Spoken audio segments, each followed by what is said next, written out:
అందరికీ నమస్కారం. Jamie Prem's YouTube ఛానల్కి స్వాగతం. అలనాటి ఆణిముత్యాల కార్యక్రమంలో ఈరోజు మనకు లభించినటువంటి ఆణిముత్యం చాలా అద్భుతమైనటువంటి సినిమా. చాలా ఫేమస్, అప్పుడు ఆ రోజుల్లో చాలా ఫేమస్ అయిన సినిమా కులగోత్రాలు. అందులో పాట చెలికాడు నిన్నే రమ్మని పిలువ చేరరావేళ ఇంకా సిగ్గు నీకేలా అనే పాట చాలా అద్భుతమైన పాట ఇది. ఈ పాట గురించి ఈరోజు నేను సంగీత సాహిత్య విశ్లేషణ చేయడానికి ప్రయత్నం చేస్తాను. అయితే వీడియో పూర్తిగా చూడండి. చూసిన తర్వాత మీ అభిప్రాయం రాయండి. ఏమైనా ఉంటే నేను సరి చేసుకుంటాను. ఆసక్తికర విషయాలన్నీ ఆఖరినే ఉన్నాయి. తప్పకుండా చివరి వరకు చూడండి. నమస్తే. ఇక సినిమా గురించి 4 విషయాలు మనం మాట్లాడుకుందాం. ఇక ఇప్పుడు సినిమా గురించి 4 మాటలు ఏమిటంటే, కులగోత్రాలంటే ఎంతో పట్టుదల గల ఆ యువకుని తండ్రి తన కొడుకుని విదేశాల్లో పెద్ద చదువులు చదివించి ఉన్నతంగా తీర్చిదిద్దాలని కలలుగంటాడు. అయితే ఆ కొడుకు కులగోత్రం తెలియని ఒక అమ్మాయిని ప్రేమించి పెళ్లి చేసుకుని ఆ కుటుంబంలో అశాంతిని రేకెత్తిస్తాడు. తీవ్రమైన ఆ సంఘటనను ఆ కుటుంబం తట్టుకోలేకపోతుందన్నమాట. ఆ తర్వాత ఆ యువకుడు తాను ప్రేమించిన అమ్మాయిని పెళ్లి చేసుకుంటాడు. అయితే ఇదంతా ఒకెత్తు అయితే తండ్రి యొక్క బాధను ఇంట్లో వాళ్ళు చాలా ఇబ్బంది పడతారు. తన కన్న కొడుకు మీద ఎన్నో ఆశలు పెట్టుకున్నాను, ఈ రకంగా అయిందని చెప్పి ఆయన అనుకుంటాడనమాట. ఇక ప్రేమించిన అమ్మాయితో పెళ్లి చేసుకుని తర్వాత పోలీస్ ఎస్ఐగా ఆ ఊరికే పోస్టు మీద వస్తాడు.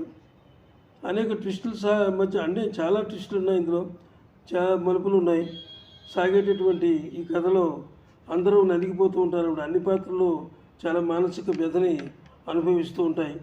అయితే డైరెక్టర్ ప్రత్యేగాత్మ గారు చివరిలో ఒక మంచి ముగింపు ఇచ్చి సినిమాను సుఖాంతం చేశారు. అయితే ఈ సినిమా ఆ రోజుల్లో చాలా మంచి విజయవంతంగా ఆడిన సినిమా ఇది. చాలా అద్భుతమైన సినిమా ఇది.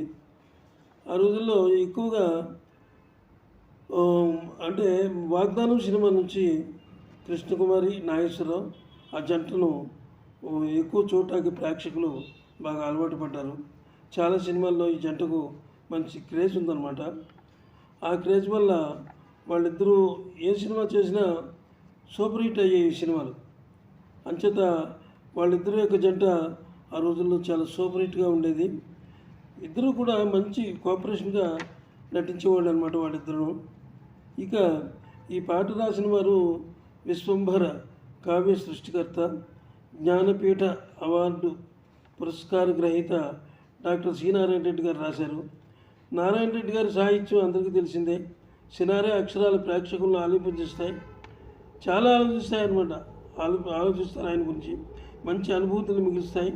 చిత్రంలో కథకు, పాత్రకు, పాటలకు మధ్య సాహిత్యం సమపాళ్ళల్లో ఉంటే కనుక అప్పుడు మనసులు చలనం, అంటే ప్రతి మనిషిలో కూడా అప్పుడు చలనం పుడుతుంది. ప్రేక్షకుల హృదయాల్లో పదిలంగా ముద్రపడుతుందన్నమాట ఆ పాట.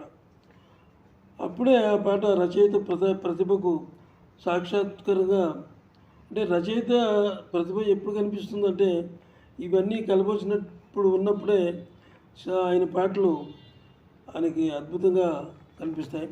అలాగే ఈ పాట గురించి చెప్పాలంటే ఘంటసాల మాస్టర్ చాలా అద్భుతంగా పాడారు ఈ పాటలో. ఇక ఆయన గురించి మనం ఎక్కువగా చెప్పేదేం లేదు, అంత అద్భుతంగా ఈ పాటను పాడారు. ఆ విషయంలో కూడా మనం ఒక చెప్పుకోవచ్చు. ఎందుకంటే మంచి బాణీలు కట్టినప్పుడు వాటిని ఆలోచించి ఎలా పలకాలి, ఉచ్చారణ ఎలా చేయాలి అనే విధంగా ఆయన పాట పాడారు. ఆయన గాత్రం గురించి ఎలాంటి రాగం ఇచ్చినప్పటికీ కూడా ఆయన గాత్రం అన్నిటికీ కూడా రెడీగా ఉంటుంది. అంత అద్భుతమైన గాత్రం. అయితే ఇక సుశీలమ్మ గారు ఇద్దరు కలిసి పాడిన యుగల గీతం ఇది. సుశీలమ్మ గురించి మరి ఎక్కువగా చెప్పక్కర్లేదు, ఎందుకంటే ఆవిడ పాటలు ఎలా ఉంటాయో అందరికీ తెలుసు. చాలా అద్భుతమైనటువంటి సింగర్ ఆవిడే.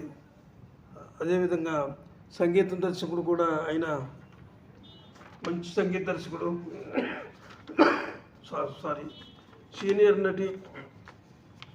ఇక కృష్ణకుమార్ గారు కూడా ఇందులో చాలా బాగా నటించారు. కృష్ణకుమార్ గారు కూడా ఇందులో ఉన్నారు, ఆవిడ కూడా చాలా బాగా నటించింది. అంటే వాళ్ళిద్దరి జంట ఎప్పటి నుంచో మంచి మంచి ఫెయిర్ అని అనుకుంటున్నారు. నాగేశ్వరరావు గారు ఈ చిత్రంలో ఆయన నటించినటువంటి ఒక అంటే నటన గురించి చెప్పాలంటే ఒక పెద్ద గ్రంథమే అవుతుంది, 4 మాటల్లో చెప్పలేము. అయినా తప్పదు కాబట్టి చెప్పొచ్చు.